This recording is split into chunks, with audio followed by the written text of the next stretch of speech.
Welcome to Bridges. I'm Monica Schmelter, and I'm so glad that you could join us today. I am really excited for you to meet my guest today. Her name is Cynthia L. Simmons, and she's written many books. She speaks a lot, and one of the things dear to my heart is that she homeschooled all 5 of her children and really has a heart to help homeschooling moms and to reach out to young women. So Cynthia, it's so good to be able to have you on the program today. Well, it's a delight to be here and have a chance to just chat with you. Yeah. So, because when I think about somebody homeschooling 5 children, I think, what a sacrifice, what a lot of work. How did that start for you? Well, my oldest daughter, went to kindergarten for a few weeks. And when she did, she totally changed. She became rude, disrespectful. You don't know anything. My teacher knows everything. And I thought, oh, I don't really want to live that way.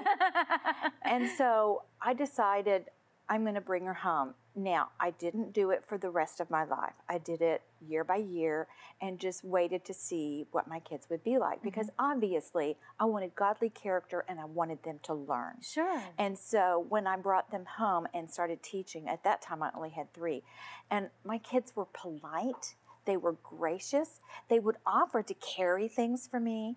They would offer to pick up things, and I thought, this is working. Now, it's hard for me because I'm working very hard. I had to work on giving myself breaks. But I thought, these kids are thriving. And I continued all the way through. That's amazing.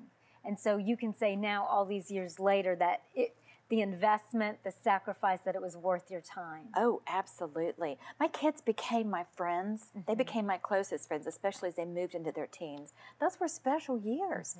And I can remember things like we would be teaching, and I had put up bird feeders outside our window and a hummingbird feeder, and we got to watch hummingbirds, feeding at my hummingbird feeder. And there was one occasion that the bird feeder, outside of that, there was a mother bird that landed, and the other bird that was with her looked grown, but she grabbed some seeds and she stuffed it down his throat. And so I decided it must be a baby bird. And I said, look at that. Did you know they did that? And we all just loved it. And then eventually they both flew off. So I have memories with my kids because I was there in their life. I spent time with them, and I taught them. When moments came that they were being selfish or difficult, I would go, okay, which one of you is going to be the one that's going to choose to be other-centered, like it says in Philippians? And I would teach the word all day long. I would just teach. Yeah. It's God gave you a most wonderful opportunity, and I know that took you time and sacrifice, and your husband too, had to be in on this, even though he wasn't there doing the homeschooling. It was a work of the family. And one of the things that you've explained to me, and Cynthia L. Simmons also has a radio program and a bunch of outreaches to women, which I think are also wonderful, that you have a heart to reach today's younger women, and I would love to hear more about that. Well, the Lord has blessed me so abundantly with my family, with my husband. The reason my husband is the way he is today is because of the Word in his life. And he was such a blessing to our family in terms of just supporting me, honoring me, and loving me. And I thought, there is so much out there that is going a strange direction, and people are living in sin. I want to show people how they can have an abundant life. Yeah. And how beautiful he is. A lot of people don't have that abundant life right now. A lot of people are struggling under some really heavy burdens, under a lot of anxiety. A lot of women and men don't really know how to relate to each other anymore. And we see the family unit struggling on every end, even in Christian homes. It's, absolutely. The darkness of this world, the pull, I think the expectations that people have, it's really hard to live under all of that. And I would love to hear how you help women. I do want to know, how did you meet your husband? Well, I was in nursing school at the time, and I was asking a lot of questions because, I would look at what I was told in the school system, and I would go, I don't know about this. And I'd look at Christianity and go, well, they're making claims and the world is making claims, and I need to know which one is accurate. And so I prayed for the Lord to give me a spiritual leader, because I became convinced while I was in nursing school, because he began to answer my prayers. And so I said, I need to find someone who can guide me spiritually with some of these questions I have. And so I went to church with a friend of mine and began to go there because they were feeding me. They were giving me answers. But when I met Ray, I could get those really deep questions out in the context of a bunch of college kids. He didn't know those were really heavy on my heart, and he was answering my questions. And then I ended up marrying him. But he gave me that spiritual leader who is he's such a godly man. And I would walk over broken glass to be submissive to him because he honors me. Well, that is wonderful. And how many years have you all been married? 40. 40 years. Okay, so after 40 years, if somebody's still saying they're madly in love with their husband, I want to listen to what they have to say. Yeah. So tell me about some of the outreaches. I know that you've got a radio program, you've got many things that you do, and I'd love to hear your heart in the kinds of topics and things that you cover. I cover just about anything on my radio program that has to do with women. I just got through interviewing someone who was talking about, devotions at home with your kids. Devotions so that all your kids can participate. Because like if you've got several kids and you've got one that's little, how can you get her or him interested while you're maybe dealing with more difficult issues? What if you're nervous? What if you're frightened of something? What if you're going through hard times? I address that a lot. I did listening, learning to listen, because that's a real huge topic when you're talking about kids, because sometimes they need to share their heart. Right. And they may end up with emotions that they think are bad, but because they've got those emotions, being able to work through them is really very good. So listening is good. Yeah. Well, and listening, I think, is probably kind of mostly a lost fine art these days. There are very few people that know how to listen. I'll go into a store and try to explain, what happened with something or why something needs to be returned, and people just keep giving me the pat answer. They haven't listened to anything I've said. Yeah. So that's important, being able to have an atmosphere in your home that's open enough so your kids can talk about what they're thinking of, because you want to keep communication lines open, because they may think differently just because of their developmental stage. Yeah.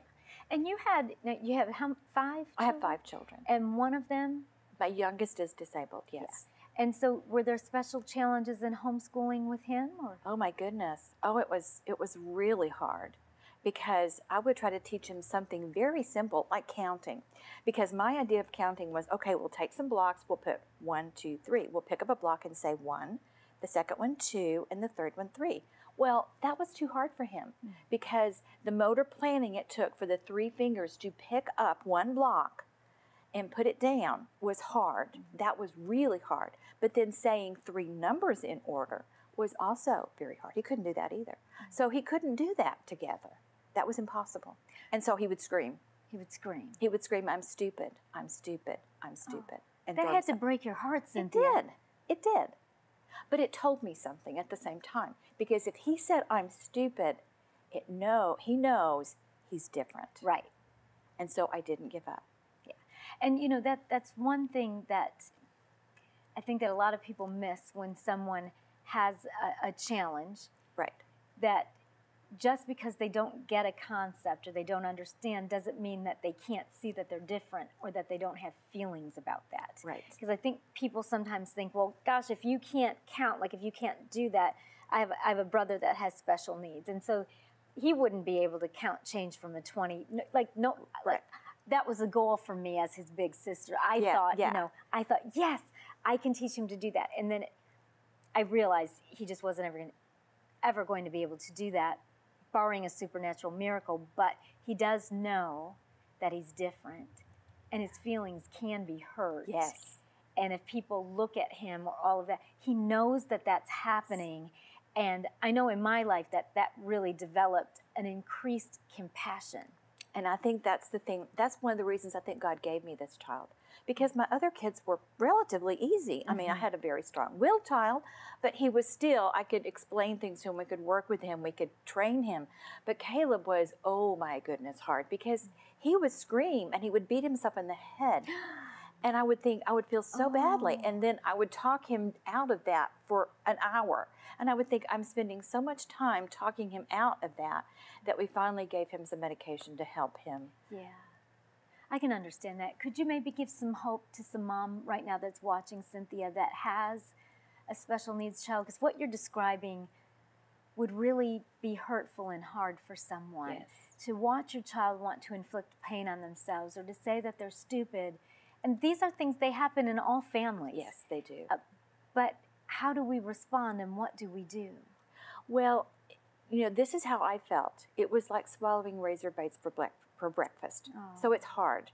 But I would stand in my bedroom and I would pray for God to give me grace to go on again that day and keep going and keep training him, because I knew there was some intelligence in there. There was a little boy who wanted out, and I was going to help him find his way out. I researched as much as I could. I worked with professionals who understood, and I learned to master. I mastered his brain, but it had to be long-term thinking. You couldn't be short-term, because you'd get frustrated. Because in the short term, you don't get very far. Yeah. You have to think long term. You have to go 20 years down the road. We'll get this. And over time, people would come to me and go, boy, he has changed. And I go, really? Because I was too close sometimes. Sure, absolutely. I was too close. Yeah. It had to be a long-term perspective. And I had to just keep hanging in there and keep believing that we were getting somewhere, we were doing the right things, and he did. He is the sweetest child now. He's sweet because he understands what it means to struggle. Yeah. And he's so compassionate. If I ever have a bad day, he's coming alongside me going, Mom, you're going to be fine. I love you. I love that. I love you. Yeah. I love that. And I hope that what you're hearing from Cynthia today is really the heart of a follower of Christ and of a mom who loves her child. And, you know, children are all blessings. Whether they have challenges or they're perfectly normal, whatever normal is, children are a blessing, and God will, as their parents, give us everything we need. It's not always easy, though. And so some of the things I heard you say is that at one point you did get some medicine to help Josh out. Yes, I did. You did consult professionals. I you did. weren't thinking that you could do this all by yourself. Oh, no. Oh, no. I did. In fact, we had a Christian man who was a PhD in that area. And so since we were homeschooling, he was our accountability partner. And so I would mail him Caleb's handwriting. I would let him know what was going on. So if anybody questioned what we were doing with our homeschool, he could say, I believe she's doing fine. That's wonderful. And Yes. I think it's so good that you were wise and confident enough to know that you needed all of those pieces in order to make it work. Because sometimes when we're going through something like that, we want to shrink back, you know what I'm saying, and not let people know what we're going through. But you're saying letting professionals know, praying about it. I bet you're a praying mom. Oh my goodness, I prayed so much. I would pray. And the funny thing is, I had so much to do, but the more I prayed, the more I got done. That's amazing. We've got to take a break. I want you to stay with us. When we come back, we're going to hear more about Cynthia L. Simmons, her family, her homeschooling, and some of the books and projects that she's working on as well. So stay with us. We're going to be right back in just a moment. You can purchase a copy of today's show for $15. Call us at 615-754-0039 or send a check to the address on the screen. Please mention the program number on the screen. For more information on a guest, visit our website, ctntv.org.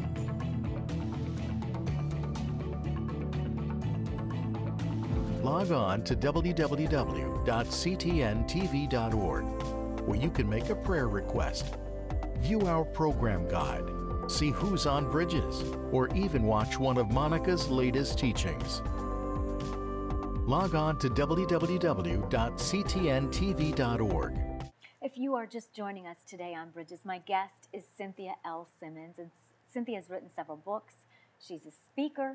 She's got a radio show. She reaches out. She really has a heart to young moms that are bringing up children and homeschooling. And right now we're learning about her family, the struggles that she's faced, and how with God's help, she's been able to do some really hard and incredible things that I hope inspire your faith journey. And, you know, Cynthia, you were talking about really how your husband was a strong spiritual leader, very supportive and helpful in homeschooling all 5 of your children, including one of your 5 children who has special needs. And then God called you to write. Right. And as you started to step out to write and author, your husband became ill. He did. Just as my first book was coming out, my husband came down with encephalitis, which means his brain was infected. And people died of that. I mean, that was not something you survived from. And he had a very bad infection because I'm a registered nurse formally, and I was watching him. I mean, he got a temperature and a headache, and that's really all we had for 5 days. And then when he rolled on the floor with a grand mal seizure, I thought, okay, something worse is happening here. So when we took him to the ER, from that point on, his memory was gone. And they ran tests. And when they found what it was very bad because it had been 5 days. And so at first he just thought like headache, fever, no big deal. Yeah, we all it's get the headaches flu. and fevers. Yeah. But grand mal seizure, trip to the ER, it's encephalitis and it's bad. And he was in the hospital 11 days, and they were putting medication through a major vein, and he could have died. In fact, one doctor came in and said, he's not going to come home. He'll go to a rehab center if he lives, and he'll be in a rehab center for 6 months. And I thought, Lord, is this about me writing? I don't think Satan wants me to do that. It was hard. It had to be very hard. So how did it? Did he have to go to rehab, or what did happen, Cynthia?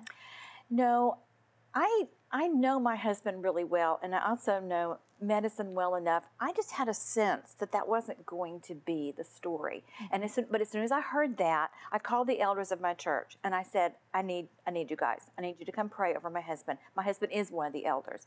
And they did that, and we prayed together, and he responded in graciousness to them. Even though the doctors couldn't get him to talk, he responded in graciousness, and I said, I just really believe he's going to come through this. And you know, there were so many tough times, but there were also such beautiful times, because there was one day I was sitting beside his bed thinking, you know, he can't talk to me, we can't interact, he's confused, he doesn't know where he is. And a person on the phone called me on the phone and said, we feel so bad about this, we work with your husband, we adore him, what can I send you? And I thought, oh, you're so kind. You know, I can't ask for anything. I hung up the phone and I envisioned a dish garden about so big, with some flowers or plants that would last a long time so they wouldn't just die. I didn't say anything. I didn't tell that to anybody. But the next day, you know what walked in my room? A dish garden. This big, with flowers, and you know, it filled the window seat where we were. And I thought, the Lord is gracious, and he knows where we are, and he's telling me, you're not alone. Yeah. And Ray came through it amazingly. He went home from the hospital in 11 days, was dismissed to home. He could do all the things they said he wouldn't be able to do. Now, we did have heightened emotions, and we did have to work for a long time on some speech issues and memory issues, because he couldn't think very clearly for very long for a time. But he is on the top 3% of people who have that disease. That's amazing. Yeah. It took him 4 years to completely get control of himself and his emotions. So we had 4 really tough years, but we made it. You know, when I hear that, and I think that it took 4 years to make the complete recovery, we're talking about faith in action. We're talking about a lot of prayer. I don't know if you're like me, I want my prayer to be answered the moment that I say amen. I'm not usually thinking that this is going to take, you know, even days or weeks or months, but years. Yeah. And so your children had to observe all of that as well. Yeah. Well, I mean, that wasn't all that happened. As soon as I brought him home from the hospital on IV medication, I got a call from my father in Chattanooga. My mother had fallen and broken her hip, and he wanted me to take care of her because I'm the nurse in the family. And I was thinking, I can't leave my husband. Right. And so I was doing phones back and forth, seeing to her care. He died while she was still sick. And I was doing phone, you know, talking to nurses and doctors, because I couldn't go up there. And in fact, she got sick with something. She got sick with C. diff. And if I had gone to take care of her, I could have killed my husband when I came home. It was a lot on your plate. It was. This is all at the time, and you're homeschooling, and this is all at the time that God has called you to step out and to start writing. Exactly. And so how did you manage? Well, my older kids were older, Okay. and they're terrific kids. And so my daughter managed the homeschooling. My son kept the house clean. I had one of them that managed the phone. I didn't have to do anything because they took over. And I'm so thankful that they had the graciousness to pick up where I failed, you know, where I couldn't. Well, and that you had raised them to be those kinds of children, that they could accept that level of responsibility when they're not completely grown. You know, that they could do that they weren't, you know, still needing all of your help. It helped you to be able to continue to write, to care for your husband, to do the things that you needed to do. So tell me, because I know that you've got a radio show, you've got several books, tell me kind of the heart and the mission of your ministry. Well, I want to help women to get a grasp and to understand the elegance of God's wisdom, because that makes all the difference in life. Because, you know, we sometimes think of God as being someone who is angry or demanding, but He is gracious. He is the God who knew my thoughts in that awful moment in the hospital, and rather than giving me what I envisioned this big, He gave me this big. And that is beautiful. That's what I want women to see, is that He can give you abundant life. And he did that, and is still doing that for you and for anyone who trusts you in the middle of what I'm hearing, in the middle of struggles and storms and trials.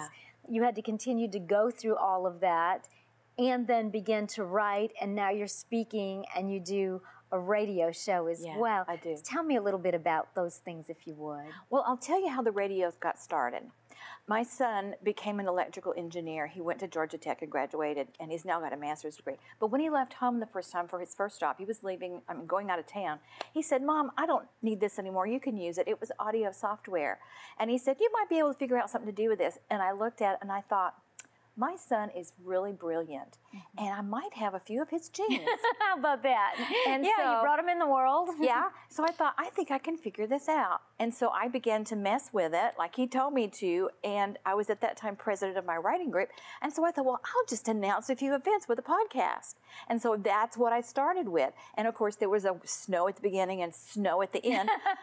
But I eventually learned to cut that out. I got the echoes out of the background and so on. And so, yeah, I figured it out. Yeah, I think that's really interesting that you kind of were self-taught on all of those things, and that you just kind of figured it out by, you know, just practicing with this and practicing with that. And now you've got this radio show that all kinds of women listen to and learn from. What are some of the feedback that you get from some of the women who hear your radio interviews and your shows, and you talk about the elegance of God's wisdom? What are some of the feedback that you get? Oh, people are very thankful and very gracious. And, you know, and I have a lot of people even overseas. I have like 15 foreign countries that tune in. So it really is being heard. Yes, yes. What kind of feedback do they give you about it? Like, how does it change their lives? Are you able to share anything from Well, that? let me see if I can think of one lady. I think she said that that was exactly what she needed to hear on so many different levels. I interviewed a lady whose mother was schizophrenic, and it was Mother's Day. And because, you know, Mother's Day isn't always pleasant for everybody. No, it's not. For a lot of people, they're estranged. You know, there are all kinds of things that make sometimes the Mother's Day holiday people have a lot of unmet expectations, a lot of disappointments. Yes. And so what did you hear? And she was saying, that helped me so much, not just on one level, but on multiple levels, to be able to understand what I walked through. And so I was so thrilled that what we did was able to minister to her soul. Yeah, it's really, really rewarding. And for me, you know, to hear you say that in the middle of, you know, that your husband's encephalitis and that struggle, that really your writing ministry was birthed, because I know that you've written several books. And so tell me a little bit about, you know, some of the books that you've written. Well, the one that is out right now is called Pursuing Gold, and it is about a Confederate bank. And, you know, that seems kind of odd for me to get interested in banking because I'm a nurse. Right. But my husband is the financial side. And so he kind of got me interested in the financial side. And, of course, I've always loved history. So I just kept researching until I kind of unearthed what Confederate banking was about. And I thought, well, now this might be a topic that could be a little dull. So I made it, I mean, it's a bank after all. Right. So I made it a mystery. So that you have to figure out who was counterfeiting money against the bank. And in order to keep the bank alive, they have to pursue gold. And pursuing gold is pursuing God. That's amazing. Yeah. So, and this book is out right now, Pursuing Gold? Yes. Okay. Yes. So tell me about some of your other books and the things that God has given you to share with people. Well, I've also got a book that is written about women in history, where I go into history and show different women and what they have done. For instance, one lady who pursued gold is Catherine von Bora, who was the wife of Martin Luther, because she was trained as a nun. Her family was wealthy, but when her father got married to the second wife, her mother died. When he got married to the second wife, he put her in a convent with her aunt, and she never came out until Martin Luther began to preach. They were putting his stuff, his literature, into the convent. She came to know Christ, and she and a bunch of other nuns left, and then later she married Martin Luther. Well, the Duke put her into the Black Cloister, which was the convent, not the convent, but the monastery. And she said, we need money. So it was a school. So she turned the monastery into a boarding house. And by the time her husband died, he was the wealthiest man in the whole area, even the Duke. That's because an amazing of her story. ability. She had farms. She sold beer in the town square. She was helping people. People would come to the door. They were poor and hungry and needy. She would get them well and hire them. That's amazing. So you've done so many things, and a variety of different things, from Yes. homeschooling to having a heart for young moms, and we've got just a minute left. But what keeps you going?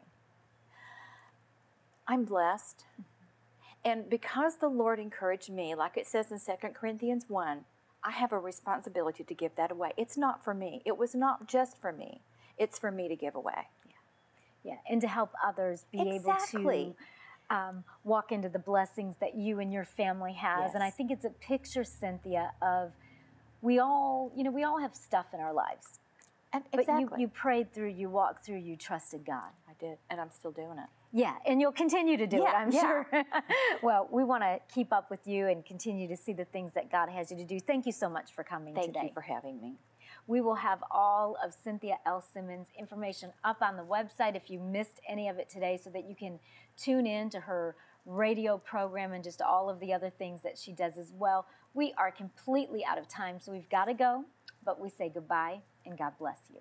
The blood of Christ is the only cure. It gets down to the root of every single thing that ails us. There's not an addiction, there's not a generational curse, there's not any root of sin, there's nothing that the blood of Jesus cannot cleanse. Visit MonicaSchmelter.com to schedule Monica to speak at your event.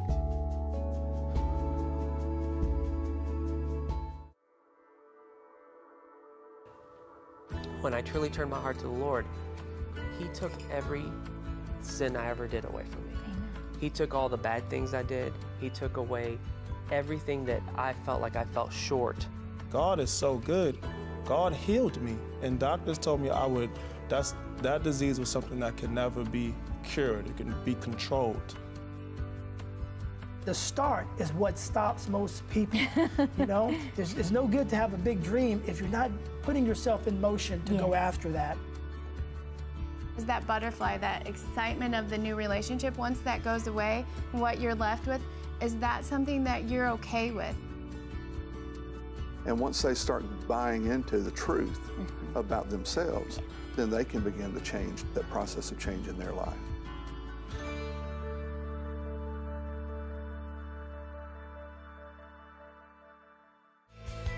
Join the Bridges community on Facebook. Visit Facebook and search for Bridges with Monica. We would love to connect with you.